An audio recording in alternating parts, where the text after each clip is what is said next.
Hello, Ember. Hello? Hello. Hey. How you doing? What the fuck is going on, guys? How you doing, man? Doing great. Good. How are you? Thank you. We're doing fucking excellent, man. We just got done blasting Nomega, and oh my god, man, such a fucking epic track, dude. So good, man. Awesome. Thank you. Thank you so much. Hell yeah, dude.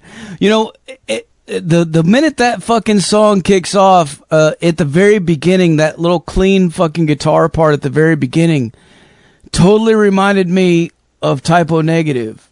And I wanted to ask you, I know, but like then it goes into a whole different fucking world. But can you tell us, man, like what's some of the fucking shit you guys are using, man? Because you have some good fucking sounds on this stuff, man. Well, I mean, guitars and stuff. No, come on now. We got a bunch of gearheads out there, man. We want to know pedals. We want to know guitar. I'm always commenting. I mean, really, it's pretty much just like a dirty tone with like a little phaser or flanger on there, and that beginning riff, board kicks in, and that's pretty much it. Man, it sounds so fucking beautiful, dude. And then the fuzz, the heavy shit, and then the drums and the bass and the vocals all kicks in. It's so fucking, it's haunting, man. It's like, I don't know, man. I'll just say this. I totally understand what the fuck Tommy was fucking talking about when he first hit me up, man. That's for sure. That's awesome. That's good to hear. Yeah. Well, we appreciate all those compliments, man. For sure. Yeah. Well, so tell us, like, how did you guys get started, and how long have you been doing this, man? Give us a little brief history on the band. Damn. Oh man, that's a long story. Honestly, me and Crystal actually started the vision, I guess you would say, right, Crystal? Yep. For Ember in Iowa. Of all places, out in the cornfields. Yeah, when we lived in Iowa, we started that whole vision, and my job moves us around. This is Eric, by the way, drummer. Okay. Can you hear me? Okay. Yeah, I can hear you great, man. Okay.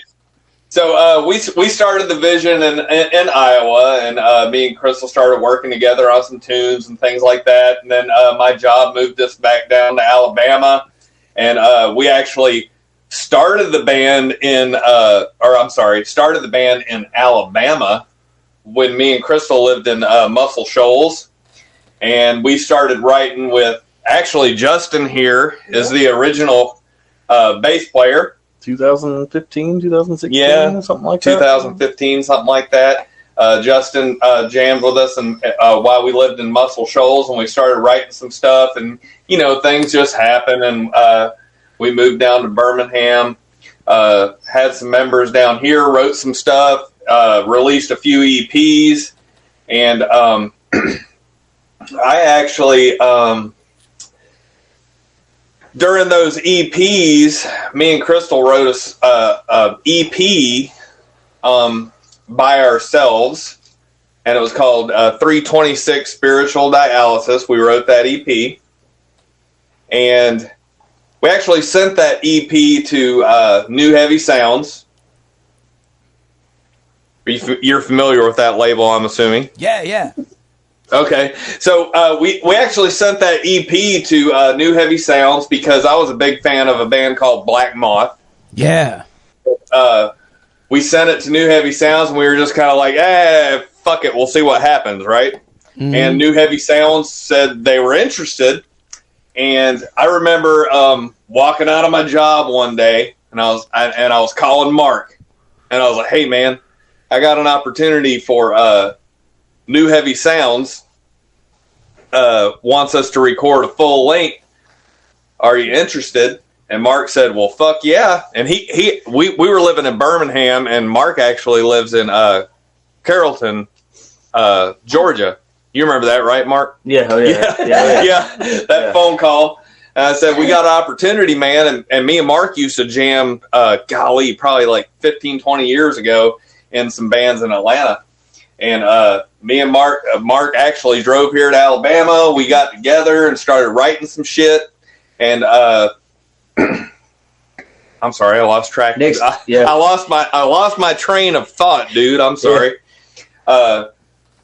We actually wrote some stuff, and then I was in the middle of dialysis and had to go get a kidney transplant, and we paused for a while, finished the full length, me, Mark, and Crystal, and finished the full length, and we had a bassist join us named Alan Light.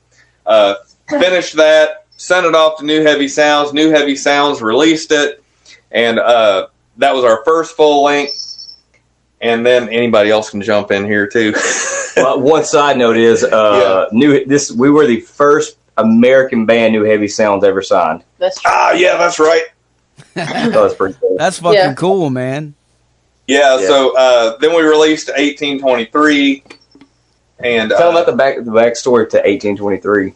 Oh, do you? Yeah. So the backstory to 1823 is me, Mark, and Crystal started writing that album, and I actually went for my kidney transplant. I'm not sure if you're familiar with that story, but I went for my kidney transplant and kind of paused that album for a little bit, and got my kidney transplant and healed up and all that kind of stuff. And we were kind of thinking about, well, what are we going to call this album? And me and Crystal come up with the idea of calling the album 1823 because all that we knew about the donor for my kidney was that it was a female between the ages of 18 and 23. Because that's all we could, you got HIPAA laws and health laws and things like that. So we released that on New Heavy Sounds. Pretty successful in that regard. Had good success with that. Then we would. Somebody else jump in. I'm losing track. I'm sorry, man. I'm losing track of my thought. Oh, that's all. I mean, really, we're following you, man. We're following you. All right, but after many beers. But after that, I mean, then we went to. They asked us to do. Was Idolatry first? I think. Yeah, we did Idolatry, which was a cover EP of just grunge covers. Then New Heavy Sounds asked to do a 10-year anniversary EP that they were, doing with other bands or whatever to celebrate the 10-year anniversary. That's where we threw that EP together, the 1021 EP, and and then after that, what was next? We started writing this one. We started writing No Mega, which you seem to like. Well, yeah. Yeah, man. When Tommy first hit me up, he told me about you guys, so I went and checked you out. Now I was looking on Bandcamp and I saw those covers, and that's really what drew me in right there, man. Bury Me in Smoke, From Down. I mean, come on, man. Like, you guys fucking killed that one. And then the Nirvana song and Alice in Chains, like, I was like, fuck, man, they're playing all my fucking favorites right here, man. That's all our favorites too, man. We're all obsessed with 90s music. I mean, like that's our idols, Hell yeah, man. Yeah. Well, I mean, I'm old school, I grew up in the 80s and I love all that shit too, but I'm like, unlike a lot of people, man, I like the 90s too, man. I'm like, you know what? There was a lot of good shit there too, man. Like, fuck, dude, it didn't stop. Hell yeah, that's right. That's right. And to be honest, man, it's hard to beat Alice in Chains. Oh, yeah. Yeah. I mean, dude, it is. Yeah.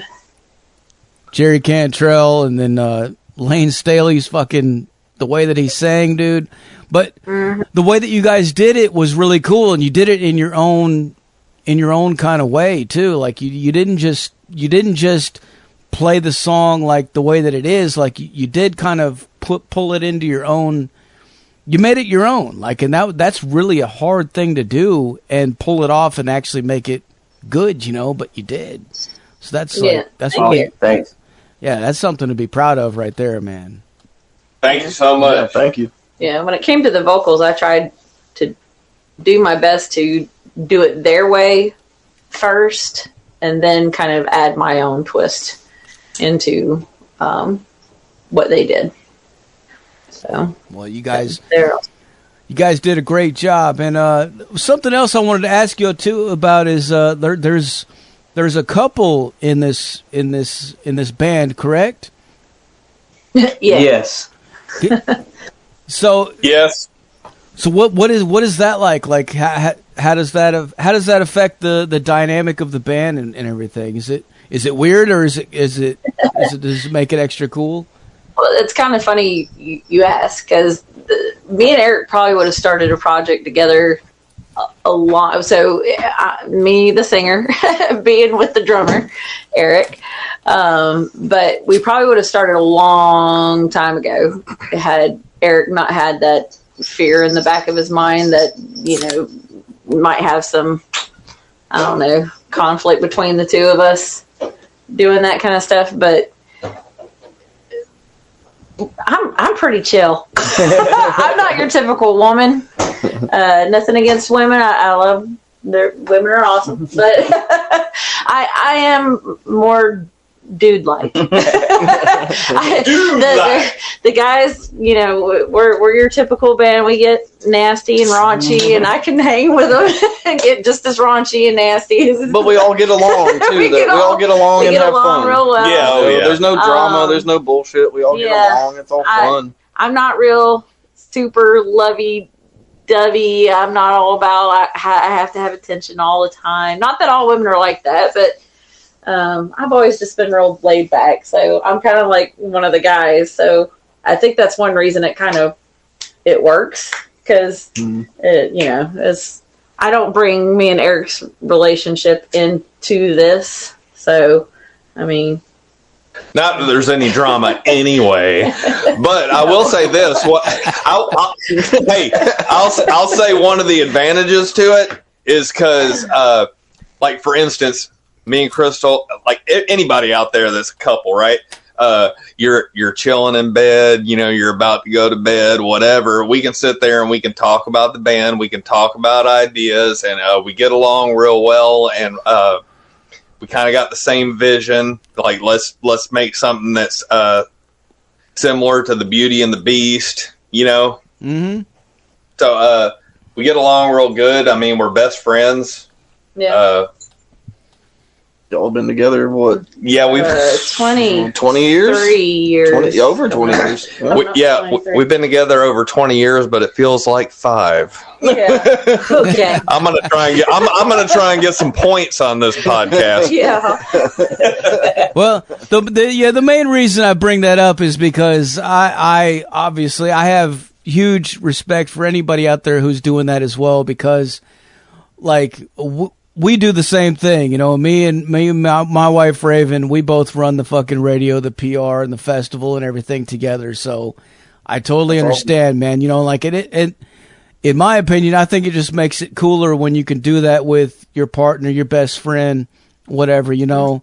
And I talk to a lot of bands. Actually, nowadays there's a lot of bands out there with the same kind of dynamic where there's there's a couple in the band, and I think it, because as a business aspect too, you know, it just sort of makes sense, you know. Mm-hmm. Absolutely. Yeah. I'll tell you one of the things that worked for us as a couple, and actually us as a band as well, is I've kind of got a completely different taste in music that I would choose to listen to, you know, jamming down the road to work, than Crystal does. Yeah. Right.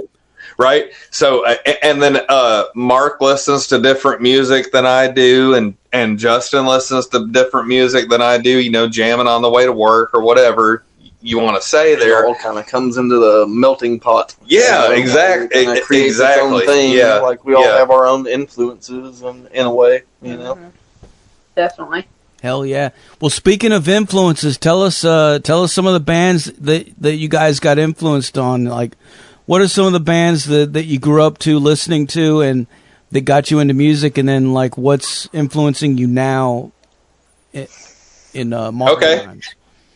Well, I mean, obviously the 90s bands, anything from the grunge era. I mean, that's you know, we all grew up in that time. We all kind of worship that shit, you know. Yeah. So I mean, for me, this is more like, I don't know, like I like a lot of new metal kind of stuff. I mean, Limp Bizkit, whatever. I mean, like everything from that to like, I don't know, jazz, whatever, you know, in between. I think I think really all of us have a pretty eclectic taste in music. Yeah. Definitely. I can't really speak for Eric and Crystal, but I'll let you guys do that. I think, we're all eclectic. All right, We're all what's yours? Yeah. Yeah. Put Crystal on the spot. She don't talk enough. Yeah, this is Crystal now. Anyways, but yeah, I'd say definitely the early 90s stuff. Alice in Chains, Stone Temple Pilots, all of them. I was kind of a nerd getting into Disney was a big thing that I kind of got into, and all that. Celine Dion, getting real, operatic, I guess. I don't know. But it contributes to your. Yeah. It does. I evolved, but nowadays I do notice that I love to listen to a lot of Royal Blood, a lot of rock, a lot of singers. I like Tiger Club.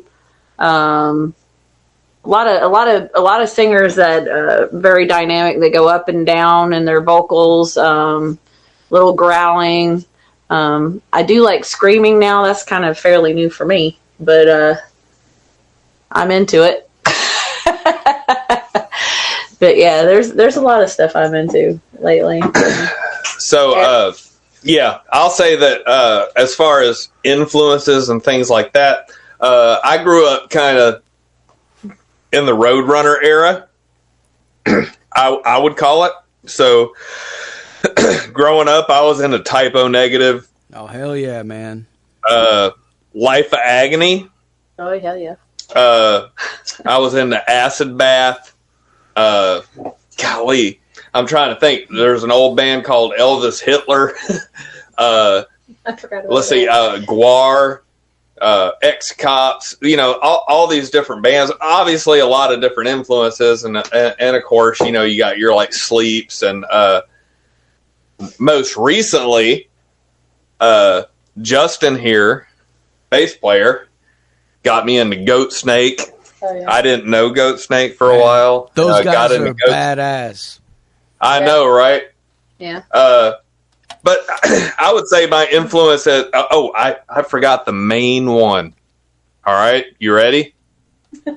The main influence, as far as me on drums, one is Clutch, JP Gasser on Clutch. Yeah. Hell yeah. And Bauer. Oh, fuck. Bauer power, right? Right? Just fucking hit them as hard as you can. I really like Jimmy Bauer as far as hit him as hard as you can, but JP Gasser for his creativity and just his technique on how to do things, man.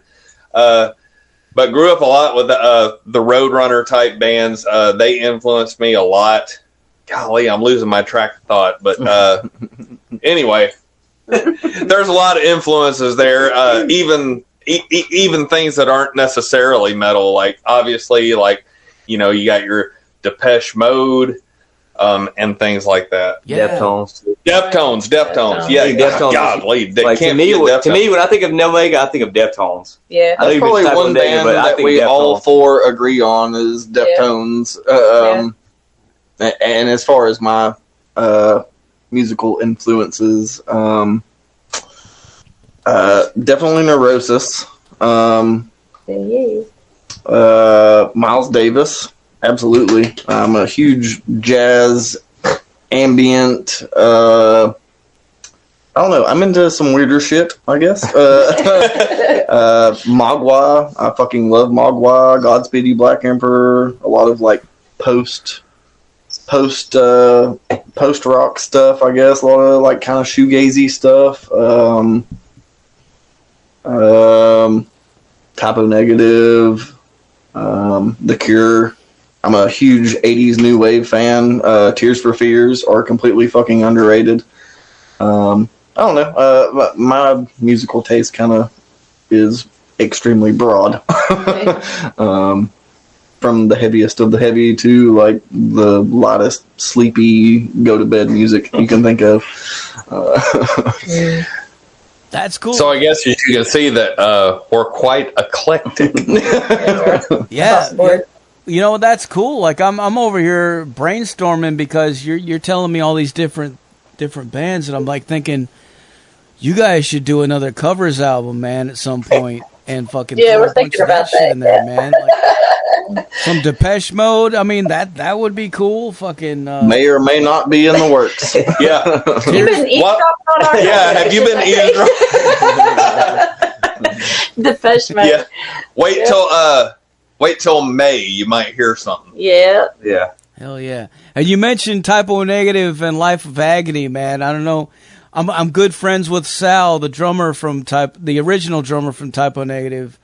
And Yes. Awesome. yeah, dude, he's a cool fucking dude, man. Had him on the show a couple times, man. And so as a drummer for you, I mean, that's a big sound, isn't it? Yeah.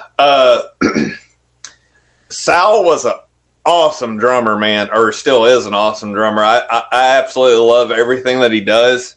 But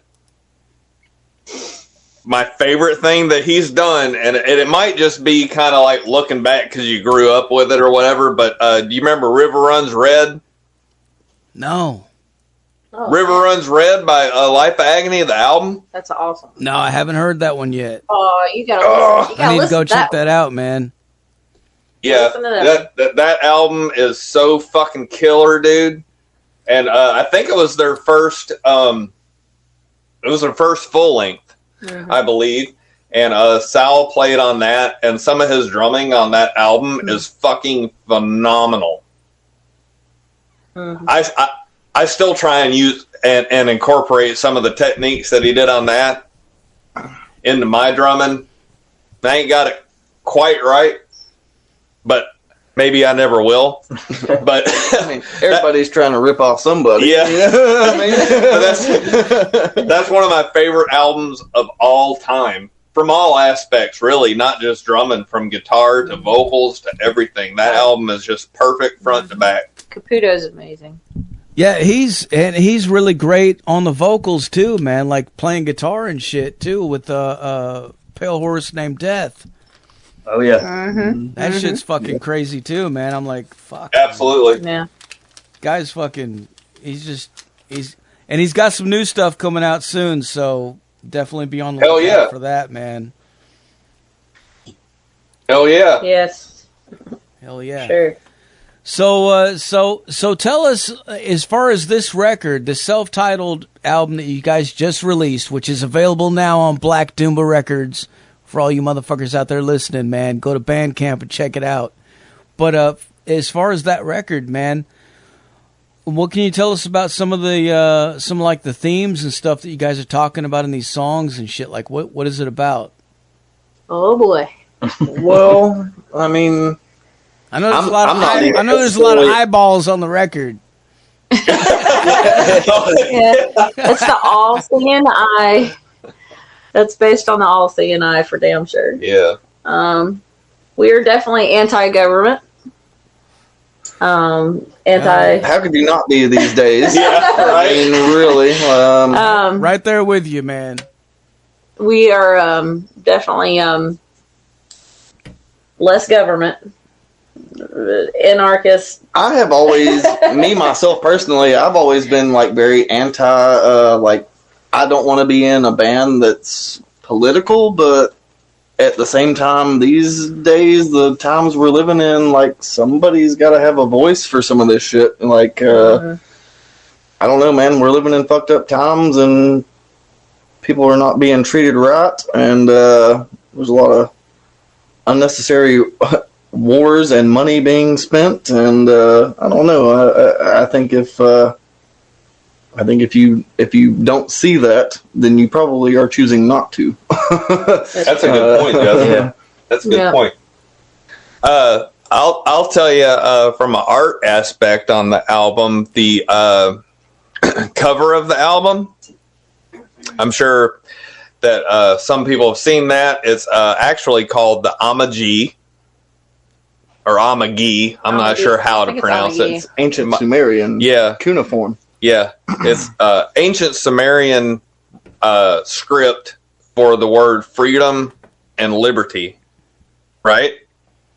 Which we believe is something that people are forgetting, because a lot of things that are going on right now are anti-freedom, anti-liberty, anti-free speech, anti all the basic things that we should be fighting for or believing in to make sure that we are a free people.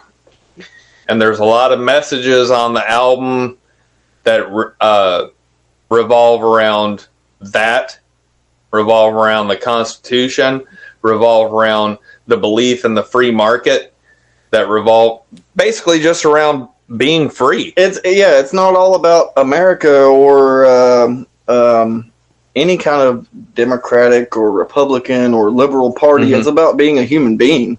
That's, what I really see from it is it's about being a human being and not people being treated like animals and slaves. No. Not trying to quiet anybody. Like, everybody should be able to put out their point of view, or absolutely freedom of speech, right? Let's have discussions. Let's do it. Don't try to quiet anybody. So you had specifically mentioned eyeballs, am I right? Yeah.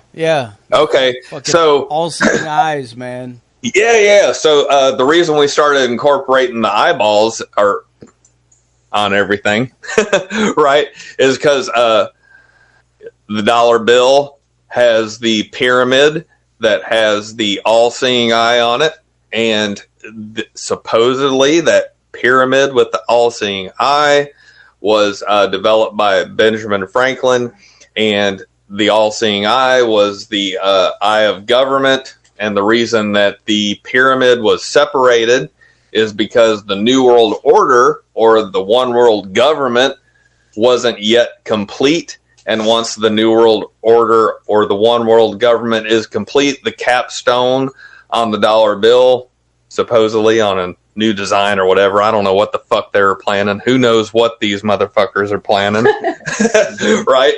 But would be connected. But the New World Order is essentially the elite group of elitist. Too many Miller Lights. But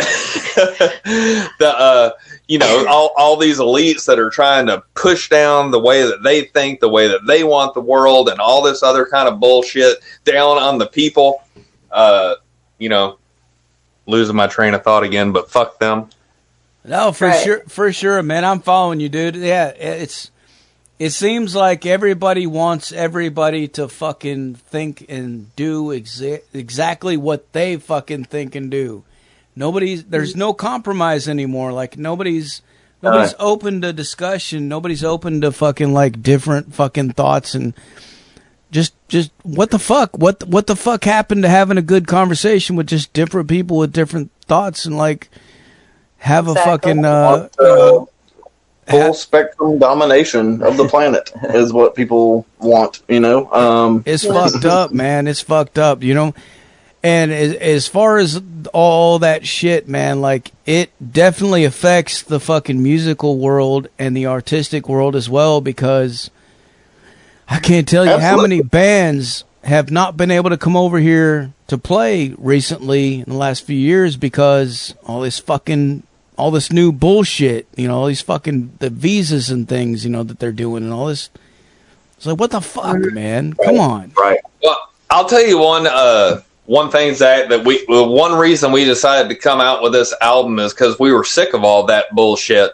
There wasn't anybody that was promoting freedom or promoting liberty or promoting even conversation, right? That's one of the reasons we decided to do this, is to come out and say, hey, here's something that you might not agree with, but the point of it is to start the conversation. Stop the cancel culture bullshit, right? And let's start talking about some real deal shit. Let's not all group ourselves together into this I lost my train of thought again. But sorry, but you get what I'm saying, right? Like stoner doom bands and that kind of thing are just about, just what I said, the stoner doom culture or whatever. But this album is about people who are just tired of being fucked with, dude. Like, we just say, like, fuck it, man. We're just trying to promote a message like this is enough, pretty much. Yeah. I mean, it's got a little punk rock to it. Yeah, there you go. Yeah, this is the real punk rock. We're not trying to be Rage Against the Machine, but we're just trying to send a message like this is just enough is enough, and we just, like, let's get back to the reality here. Honestly, like what happened to people being able to say what they think and without being canceled. Yeah. I mean, kind of. Yeah. And isn't metal supposed to be like, fuck you? Yeah. Fuck you. Right. Fuck you. And it's not anymore. and I'll say this. We don't all agree with one another on every single aspect, right? Not. Absolutely not. True. But we're able to come up with a kind of a common vision, and we're able to sit here and talk with each other and be friends and things like that, and just hang out, and drink beers, and have conversations. That's the way America should be. Right. Am I right? Mm-hmm. Yeah. And the world over, really.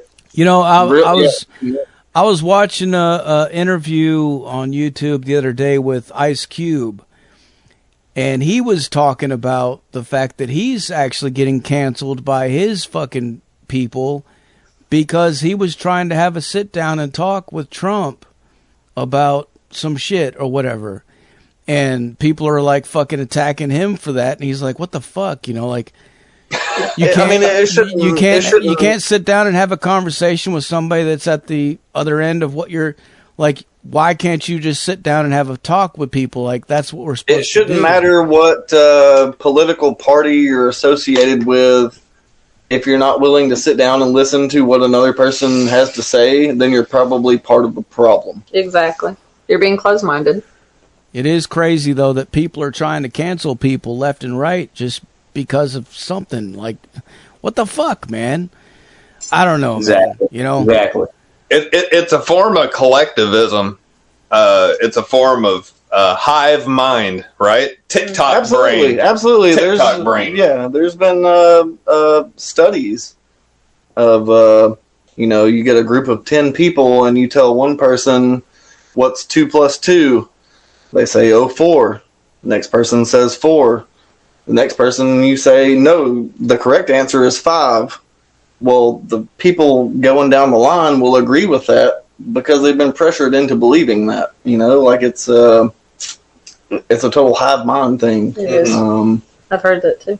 It is, man. And, nowadays you can say something on social media, and if you have some sort of opinion on anything, man, motherfuckers are fucking ready to jump on you and fucking argue and fight about it. It's like, God damn, dude, chill the fuck out, man. Can we? Right, absolutely. And nobody should be hating anyone for anything that they have to say. Like, you should have open ears and open heart. Open mind. And open mind and be willing to hear what someone else has to say. And it is definitely not that way these days. Here's my thought. And this is Eric the drummer, okay? just to make sure, out of respect from everybody else.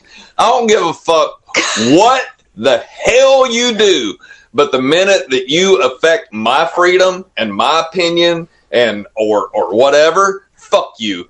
Does that make sense? And that's actually the way everybody should be. As long as you ain't affecting my freedom, do what the fuck you want to do. But the minute you come into my territory, I'm going to fucking stab you. No,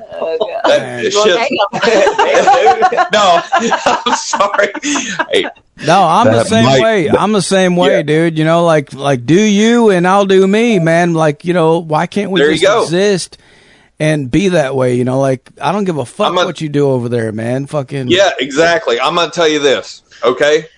Personally, I agree in I believe in something called the non-aggression principle, right? Oh yeah, but you just talk about stabbing somebody. Yeah. Well, I'm not gonna.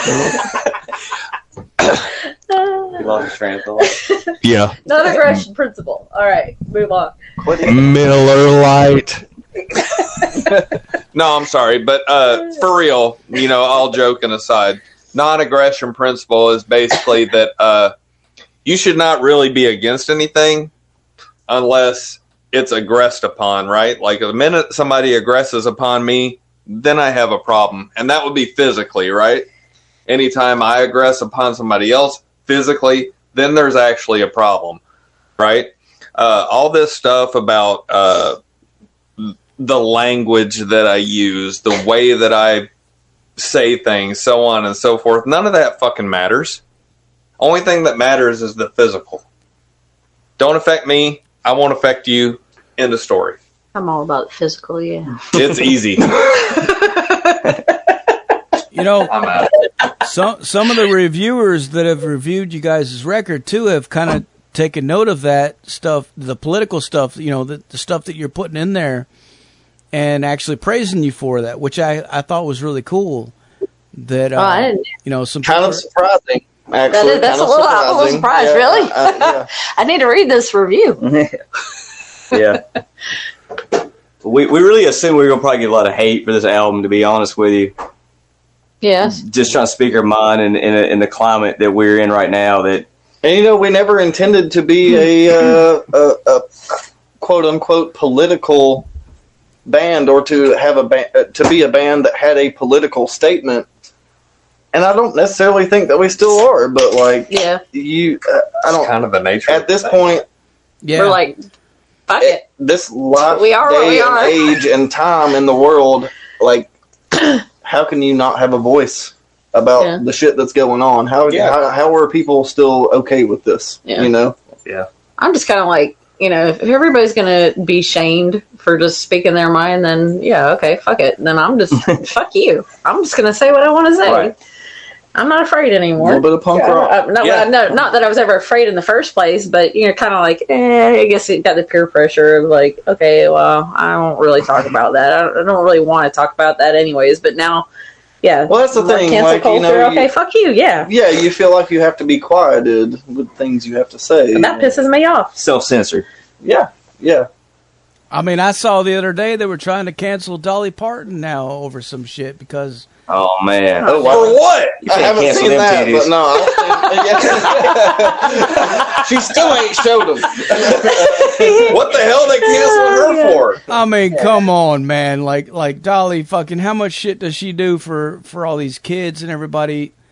Oh my god, that's right. So much money that she fucking donates to try to help people and everything in her community, and she's always been very open to just everybody, and just always been like, I don't know, man. That's just crazy to me, But, I guess something in there didn't align with something, so people are getting. She probably said something nice about Trump. What the fuck, man? He's got nice hair. Damn, canceled. Yeah, I'm going to tell you this: as far as the climate that we have right now in America, what I think is fucked up. Excuse me. Is that if you side with the Constitution, you're canceled. And that's what the country was founded on.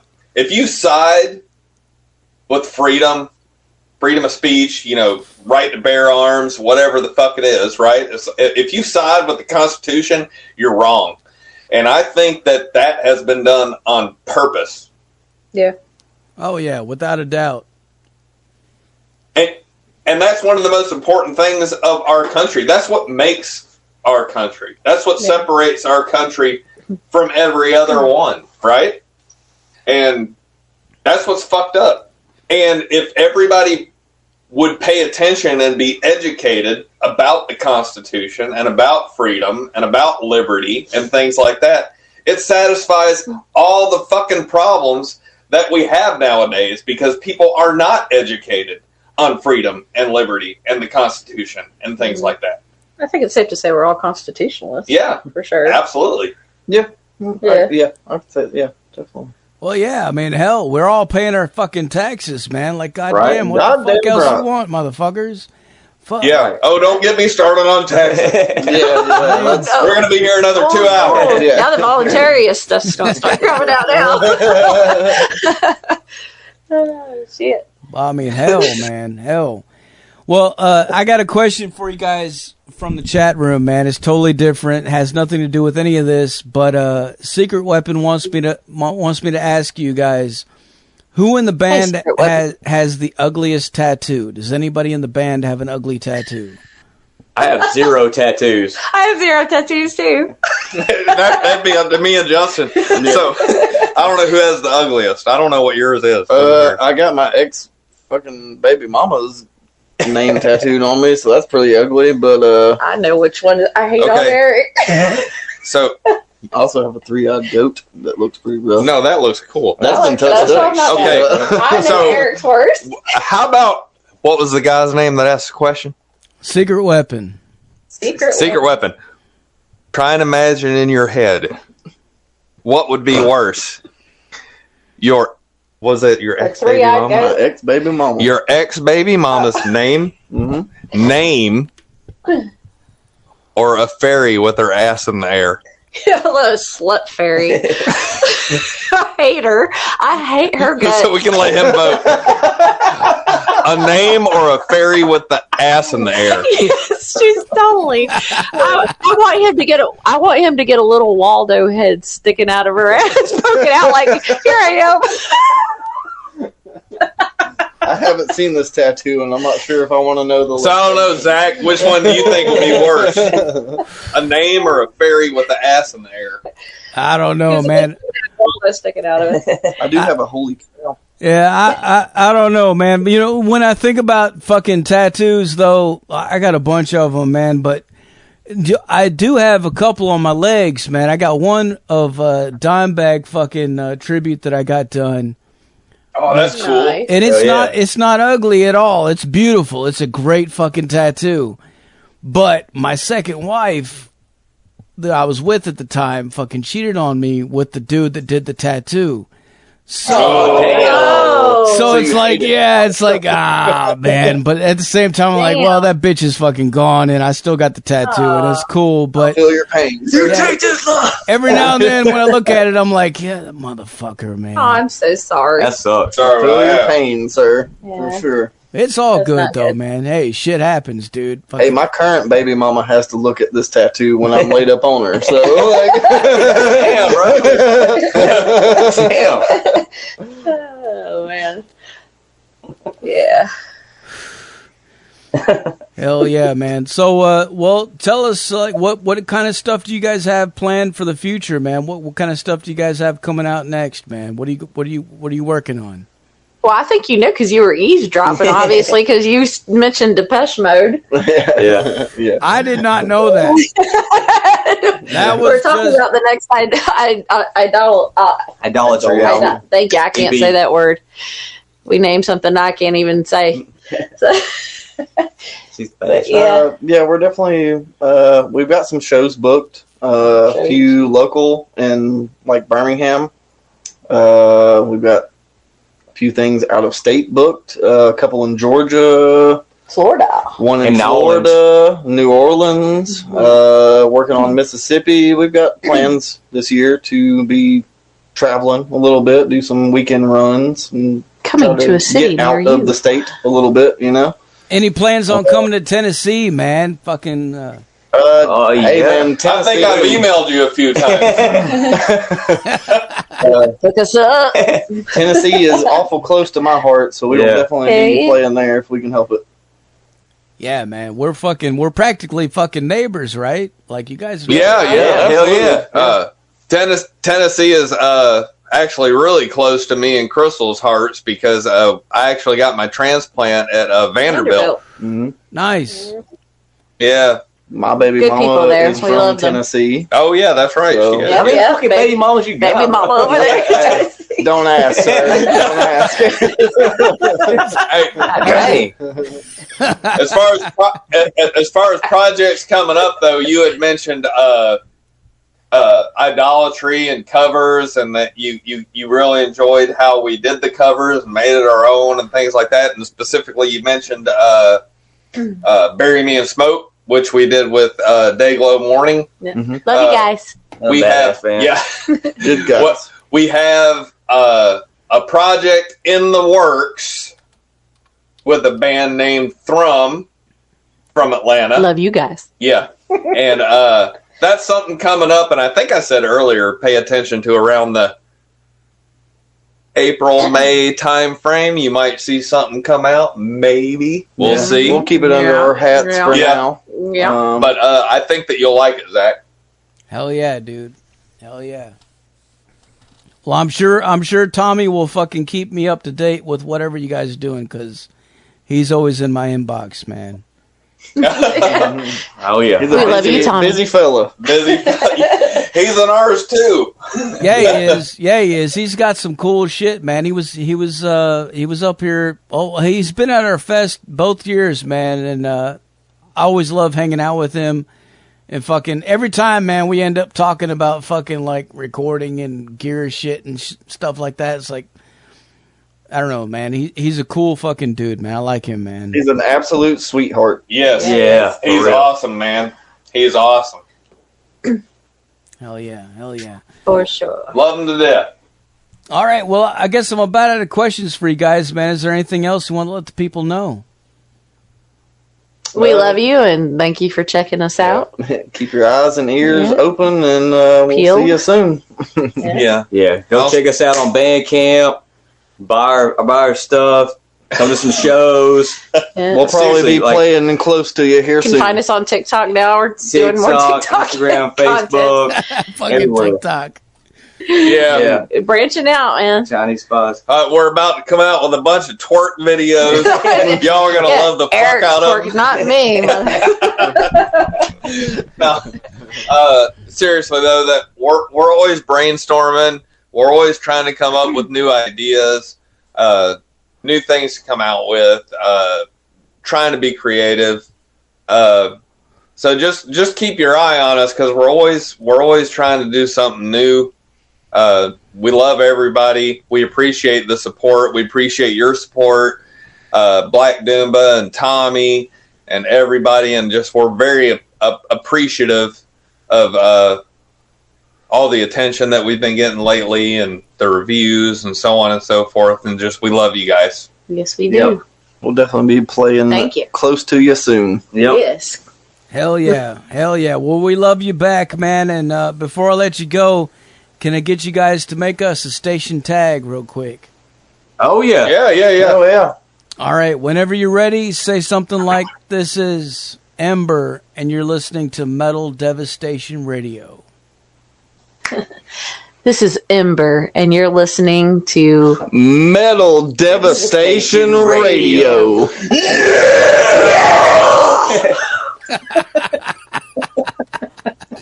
Hell yeah, man. Fucking badass, man. All right. Well, what I'm gonna do now is I'm gonna blast some more Ember for these motherfuckers to go crazy. All right. Hell yeah. Hell yeah. Thank you so much. I hope y'all It's a enjoy. blast. Thank you. Thank you guys for taking the time to talk to us. I really appreciate it, man. See you soon. Thank you. We appreciate you. Thanks. All right. We'll talk to you later. Cheers. Cheers. Cheers. There you have it, folks. Ember live on the Zach Moonshine Show with Metal Devastation motherfucking radio. Like I said earlier, put your speakers in your fucking windows, put them in your front lawns, put them in your neighbor's driveway. Do whatever the fuck you gotta do. If you don't see U-Haul trucks everywhere tomorrow, you got really cool neighbors, or you ain't cranking it up fucking loud like I am, man. Seriously, dude, crank it the fuck up, man. Just reach out and grab your volume knob. Crank it all the way to the right, man, until it stops. That's all you gotta do, man. It's easy. Crank it up.